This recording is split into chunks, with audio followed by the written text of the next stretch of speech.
Hello mga Marikoy, ngayong araw nga pala tayo ay magluluto ng chicken biryani at yan na nga yung ating chicken biryani, syempre kaunti.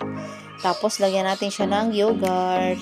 Ito nga pala ang sikreto na pampasarap ng ating chicken biryani, syempre may yogurt yan. At tapos lagyan natin siya ng kaunting tubig para maluto yung ating chicken, guys.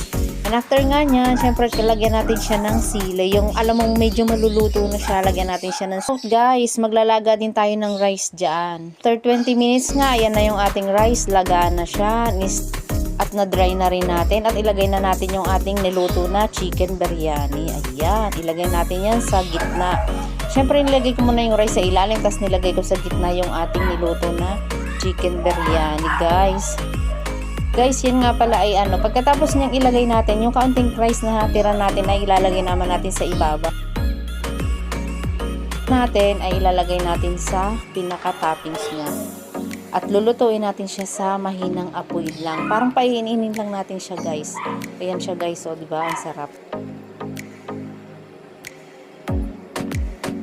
Salang na natin yan sa mahinang apoy, guys. And after 20 minutes or 5 minutes, ayan, luto na siya.